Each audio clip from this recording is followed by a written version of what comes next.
നമുക്കിന്നൊരു വാൾ decor video ചെയ്താലോ? Ice cream sticks ഉപയോഗിച്ചിട്ട്. ഇതിൽ ആദ്യത്തെയും മെയിനായിട്ടുള്ള പണി എന്ന് പറയുന്നത് പെയിൻറ് ചെയ്തെടുക്കുക എന്നുള്ളതാണ്. എല്ലാ സ്റ്റിക്സിലും എന്തെങ്കിലുമൊക്കെ പാറ്റേൺ കൊടുത്തൊന്ന് ഫില്ല് ചെയ്തെടുക്കണം. നിങ്ങൾക്ക് ഇഷ്ടമുള്ള കളേഴ്സ് ഉപയോഗിച്ചിട്ട് നിങ്ങൾക്ക് ഇഷ്ടമുള്ള എന്ത് പാറ്റേൺ വേണമെങ്കിലും കൊടുക്കുക. നമുക്ക് അപ്പം വരുന്ന ഐഡിയാസ് അനുസരിച്ച് ഞാൻ എന്തൊക്കെയോ അതിൽ വരച്ചെടുത്തിട്ടുണ്ട്, കുറേ എണ്ണം ചെയ്തെടുത്തു. അത് കഴിഞ്ഞ് ഇങ്ങനെ റെക്ടാങ്കിൾ ഷേപ്പിൽ കുറച്ച് നീളത്തിലുള്ള ഒരു കാർഡ്ബോർഡ് എടുത്തിട്ട് ഐസ്ക്രീം സ്റ്റിക്സ് ഇതുപോലെ വെർട്ടിക്കലിയും ഹൊറിസോണ്ടലിയും നമ്മൾ ഒട്ടിച്ചു കൊടുക്കുന്നുണ്ട്. ബാക്കി വരുന്ന ഭാഗം കട്ട് ചെയ്ത് കൊടുത്താൽ മതിയാവും. അങ്ങനെ അളവൊന്നും എടുത്തിട്ടല്ല ഞാനിങ്ങനെ കാർഡ്ബോർഡ് എടുത്തത്. പിന്നെ കിട്ടുന്നത് ഇങ്ങനെ 10 രൂപയ്ക്കൊക്കെ നമുക്ക് ഈ മിറർ മേടിക്കാൻ കിട്ടും. അതും കൂടെ ഞാൻ മേടിച്ച് ഒട്ടിച്ചു കൊടുത്തിട്ടുണ്ട്. അപ്പോൾ നല്ല ഭംഗിയിൽ കിട്ടും.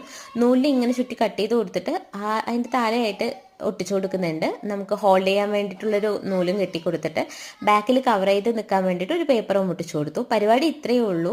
രാത്രി ചെയ്യുന്നതുകൊണ്ട് ലൈറ്റിൻ്റെ ഒരു നല്ല പ്രശ്നം ഉണ്ടായിരുന്നു. ഇതായിരുന്നു അതിൻ്റെ ഫൈനൽ റിസൾട്ട് എന്ന് പറയുന്നത്. അപ്പോൾ ഇത്രയേ ഉള്ളൂ ഇന്നത്തെ വീഡിയോ. ഇതിൻ്റെ ഫുൾ വീഡിയോ